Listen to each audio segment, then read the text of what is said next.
Michael Matt, we're here in the lobby of the Scotiabank Center in Niagara Falls, and you've just given a real stem winder of a speech, standing ovation, all about the message of Fatima and why the enemies of the church, who are still with us in great numbers, are conducting this witch hunt of traditional Catholics. Thanks for taking some time out of your busy day to sit here in this lobby and talk to me about the themes of the conference and the things that are facing traditional Catholics today. Sure, thanks, and this Chris. climate of persecution that you outlined in your speech.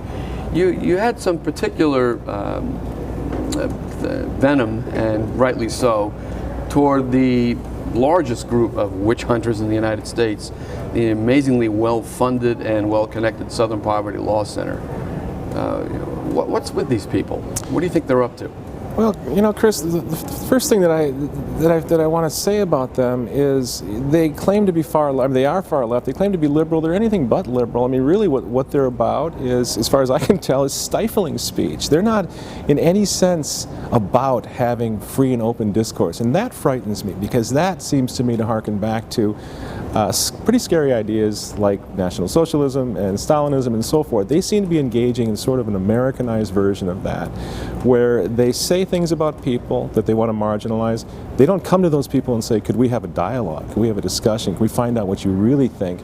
They just take things that are inflammatory and they attach them to these folks that they disagree with.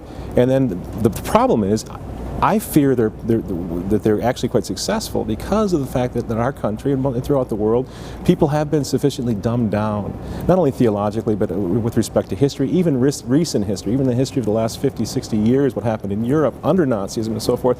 Folks don't really know anymore. They don't know history. They don't know about its penchant to repeat itself. And so what the Southern Poverty Law Center is doing is way over the top. They're jumping the shark, but you know what, Chris? I think they know they are, and I don't think they care, because it's working with many, many people, and that explains the huge bankroll they have to go after people like traditionalists. It seems that they think they've perfected a very simple recipe. So it would go something like this. Select target, call target anti-Semite or hater, destroy target. And what we're dealing with is not any kind of journalism where you call up the subject of your investigation, get his side of the story, try to do a balanced presentation.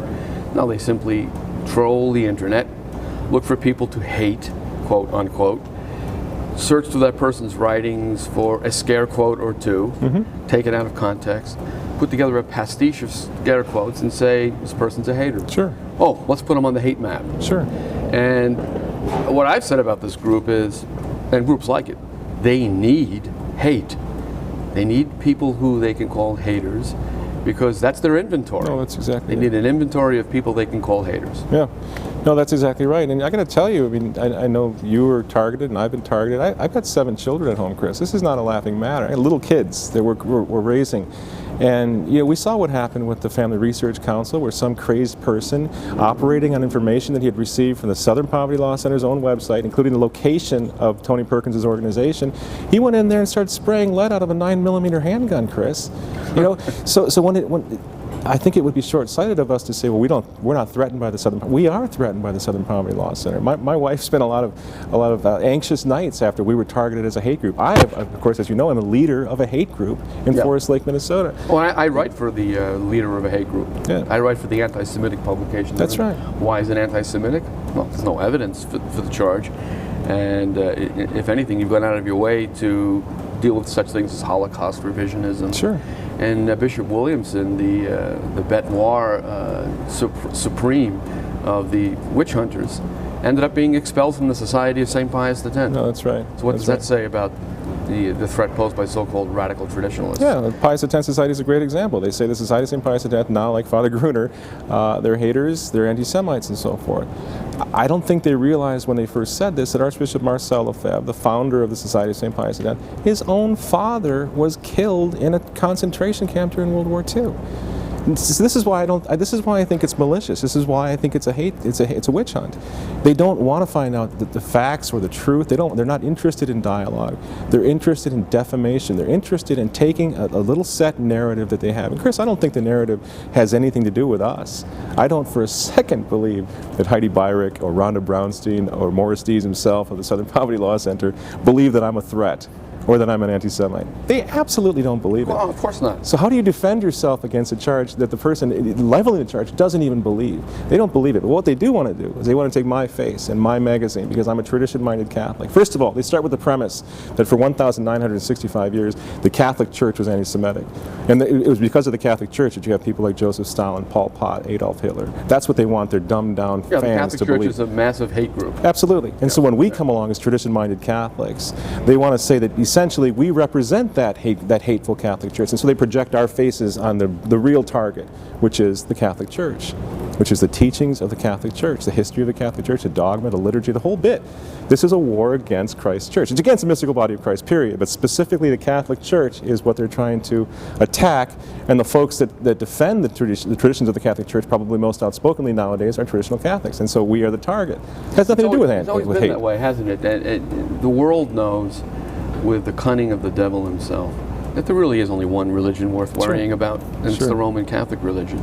And that's why someone like Arthur Schlesinger has recognized, the renowned historian, that anti-Catholicism, and I'm quoting him directly, is the deepest bias in the history of the American people. That's right. That's right. Everyone seems to know that when it comes to this church, you're talking about a real threat to the status quo, by the very nature of its mission in the world, which is to make disciples of all nations. Yeah, you know, it sounds like perhaps like we're complaining, or woe is us, or oh, they're so mean to us. You know, Chris, there's a whole other side of this, that because they are so Christophobic, and because they don't have the Christian worldview, they don't understand. And the other side of this is, thank God that they're still trying to persecute the Catholic Church, because what that means is that the far left, the radical, the extremists, the revolution that came out of the Enlightenment, which is very Christophobic, very anti-Catholic, has not been victorious.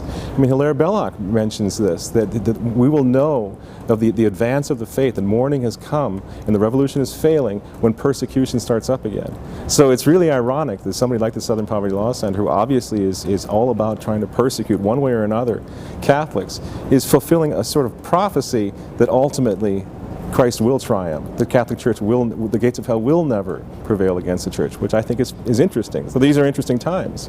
And this explains the curious phenomenon of why somebody like Abe Foxman would be up in arms over the lifting of the excommunications of the 4 bishops of the Society of St. Pius X, and why he would be demanding that the Church change the wording of the Good Friday intercession for the Jewish people. Why would he possibly be concerned about the way Catholics pray, unless through some kind of cunning intuition he knows that the way Catholics pray has the power to change the world. That's right. The world that they want to remain the way it is in its status quo of post-Christian modernism. So this explains why, as you say, persecution is being revisited upon us, despite what's happened since the Second Vatican Council, which is essentially the neutralization of almost the entire church militant. Yeah, and it's funny you talk about the intuition, and I don't know what it is, Chris. I have no idea, but one does get the sense that there is almost a diabolic component to this, that the devil, who has been at war against God for a long, long time, has experienced defeat so many times, and he's experienced victory so many times. He thought it was total victory so many times. Take France, for example. They scorched the earth of the Vendée down in western France. They burned the cathedrals of Paris. They cut the heads off the king and queen. They won.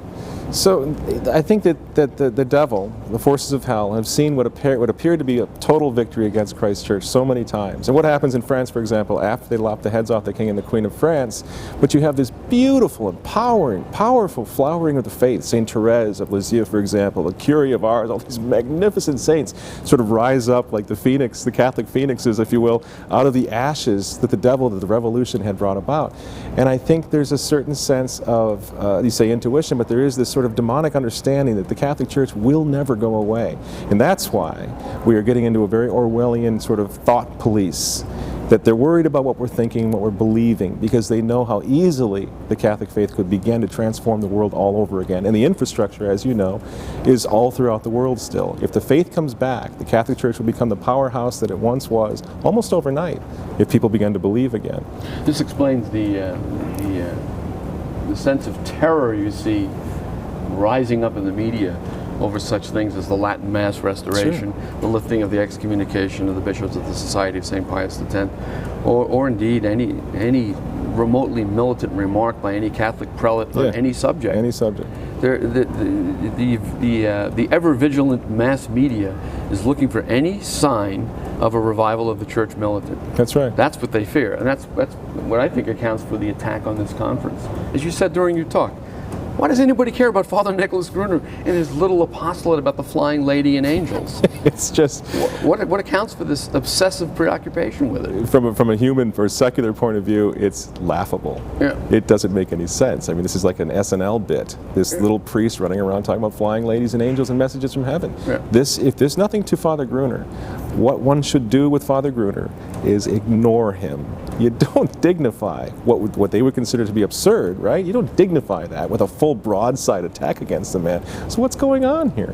Why do they fear Fatima? Why do they fear Our Lady of Fatima? Why does it keep coming up? Well, you know, the writer Mark Fellows once used a metaphor that's very arresting. He said, the message of Fatima in general, and the third secret of Fatima in particular, is like a cork that you try to submerge in the ocean. It keeps bobbing to the surface. That's right. Irresistibly. And you know, what clinches it for me is not my own personal conviction about the authenticity of the message, but the fact that the popes themselves, as you said during your talk, can't let this lady go. They can't let Our Lady of Fatima go. They keep returning to the theme of Fatima. No, that's right. That's right. This pope has just consecrated his entire pontificate to Our Lady of Fatima. Of all the hundreds of titles of Our Lady, within days of his election as pope, he chooses that title under which to consecrate his pontificate it's amazing. to her. We were both in Rome for the conclave, Right. and he was speaking in, I guess, in Spanish. I'm not sure for his first Wednesday audience, or Italian perhaps. Anyway, and all of a sudden I hear Nostra, Our Lady of Fatima, in other words. I don't remember what the context was, but the first audience, for his first Wednesday audience, first Angelus, he mentions her, and I thought, oh boy, here we go again. They're not going to leave this alone. And once again, and as you say, he consecrated his pontificate to her. And on October 13th, a few weeks from now, he's going to consecrate the world to the Blessed Virgin Mary. This is an obvious attempt to correspond to Our Lady's request for the consecration of Russia. And that's one of the reasons we're here, this curious, almost preternatural avoidance of the single word Russia in all of these ceremonies we've seen since 1981. Yeah. You had a consecration of the world in 1981, you had a consecration of the world again in 1984. In 2000, everything and anything in the world was consecrated, including Youth in Search of Meaning. I have a running joke on this, that they should just get it over with and consecrate every blessed thing on the face of the earth except Russia.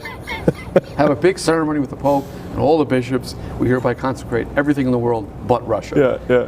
Which is what they're essentially. Why? What is this mysterious refusal to mention Russia all about? Why don't they just mention Russia when they conduct these ceremonies? No, it's really amazing. I'm not a particularly pious fellow. I do my best. I struggle like everyone else does. I believe with all my heart, but it's Don't put yourself struggle. down. It's a struggle, and like it is for everyone. And so something like private revelation. It's not like I run around to all the private revelation apparition sites that we have. And I've been to Lourdes, and I'm very touched and so forth. But what the irony here is that this anti-Fatima campaign that we see in Rome, that we see in the secular press, that we see with the Southern Poverty Law Center, to me is so off the charts that it just enhances Fatima. It just isolates it and raises it up and say, this has got to be the answer. Why is everyone so worried about Fatima?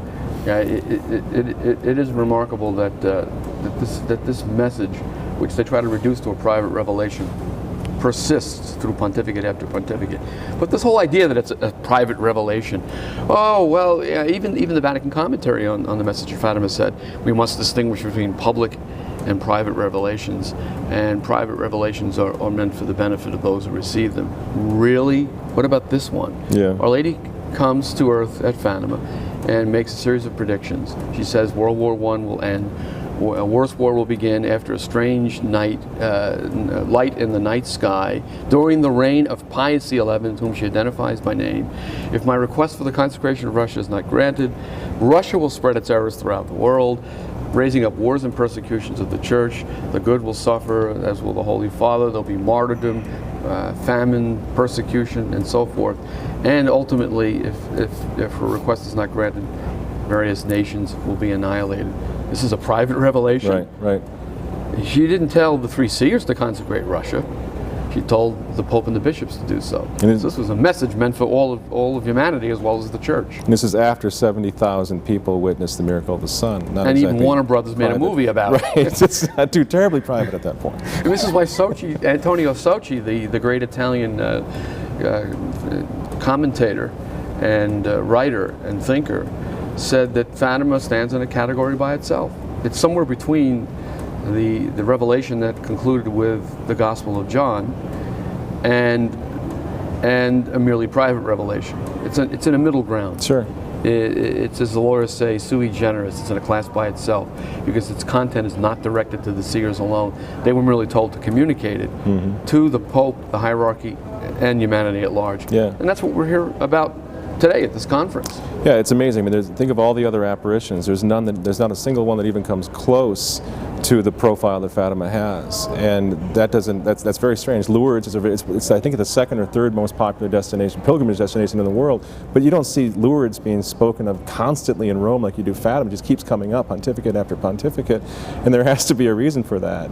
And even this evasiveness is going on with Russia. Even that, it seems it's all connected to Vatican II and the loss of Catholic identity and the uncertainty of what the Catholic Church's mission in the world is. And so it seems like even the popes are almost trying to appease her.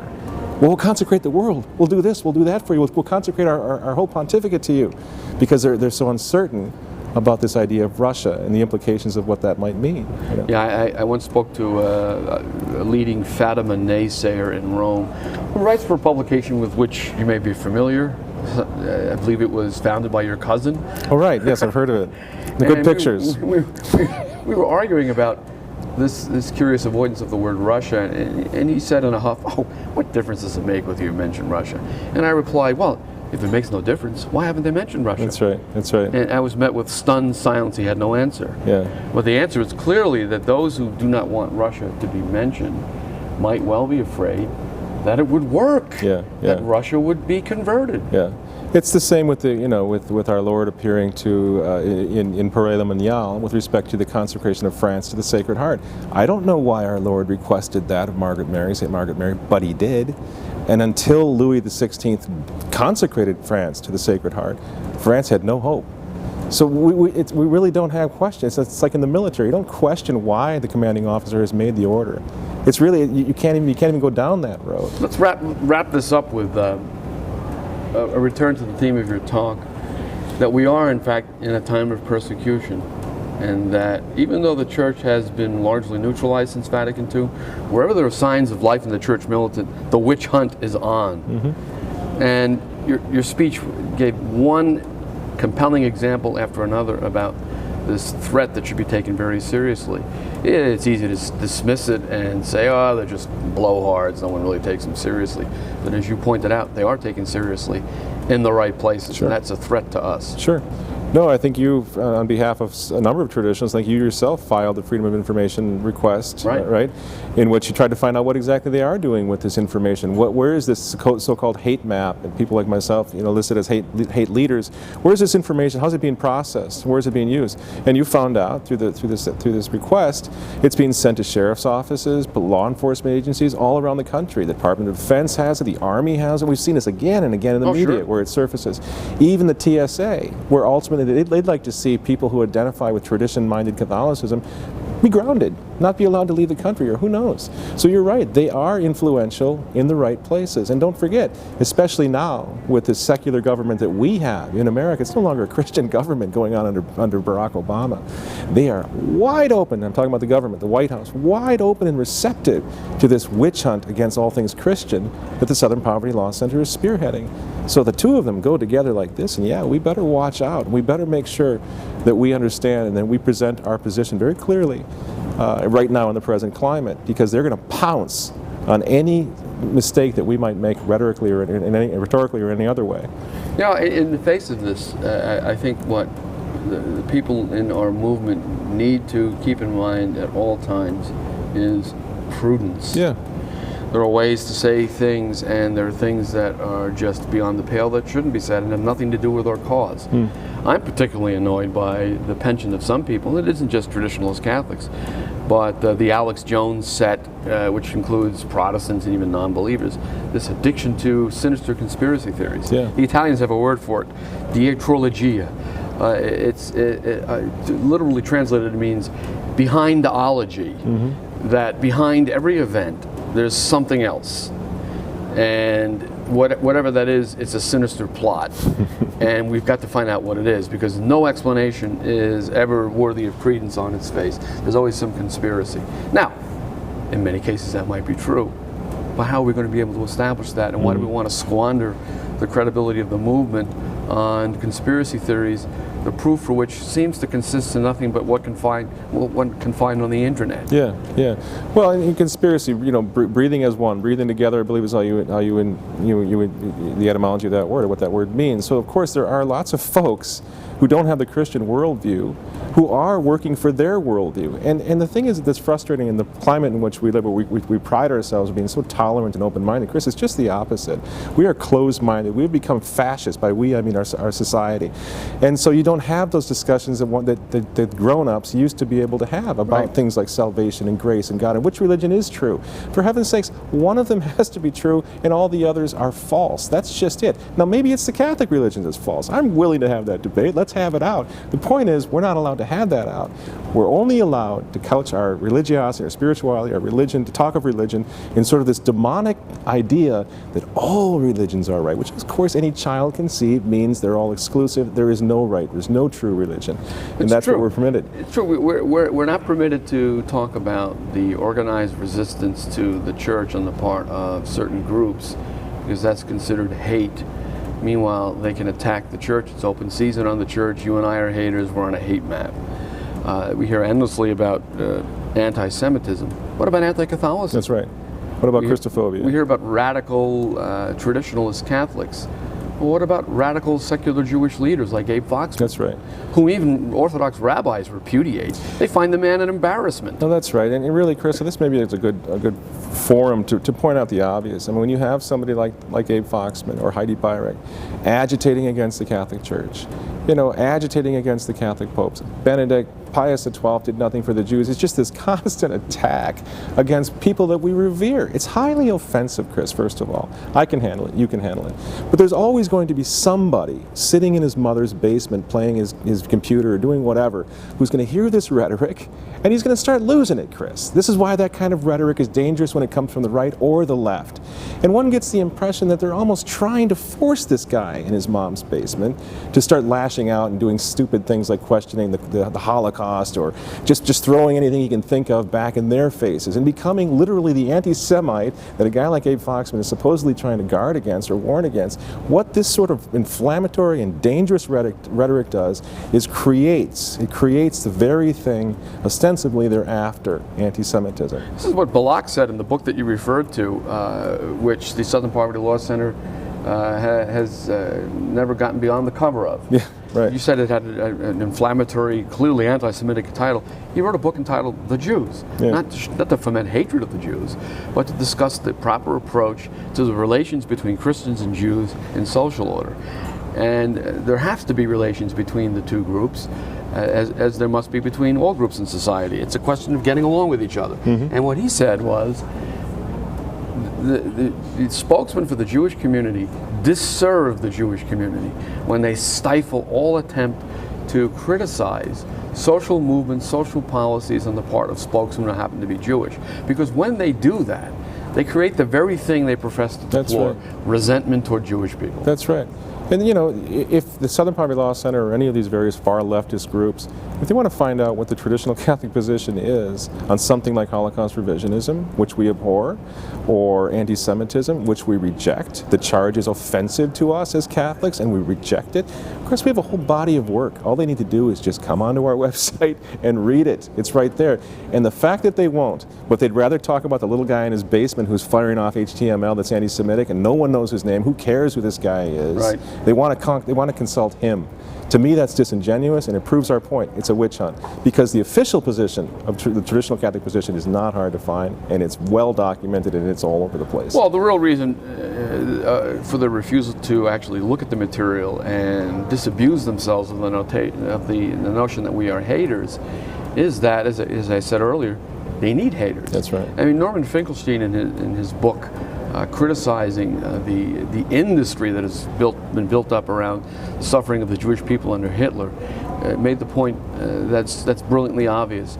He said the professional anti-Semite hunters need the very thing they're hunting. That's right. Because they built up an industry on detecting anti-Semites.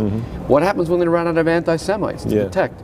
Their fundraising stops. Their offices shut down. They need the very thing they deplore. And when they run out of inventory, they have to create new inventory. They create it. Which is what accounts for the ever-expanding inventory of hate groups over at the Southern Poverty Law Center. Many of whom don't even exist, by the way. I think the New American did an article on this. They checked out some of these obscure little groups by going to the P.O. boxes and physical locations, and there weren't any physical locations. Apparently some guy in his kitchen table created a fleetingly existent website and then disappeared. But that's okay, because they got at least a month's usage out of it for fundraising. It's incredible. But I think your organization is dedicated to St. Thomas More, and he's the one who said they have no case. You remember that? He said they don't have a case against me. They're simply going to do away with me because they want to. And so that's very similar to the position that we're in now. They don't have a case. This isn't real. They don't believe we're anti-Semites, and we're defending ourselves against what? They don't have a case. They're not even presenting one. Well, you certainly made that clear today in a brilliant speech. And I really thank you for coming to the conference and spending this time with us here in the lobby on your way out the door. It's my honor and pleasure to be here. Thanks, Mike. Thanks so much. Okay.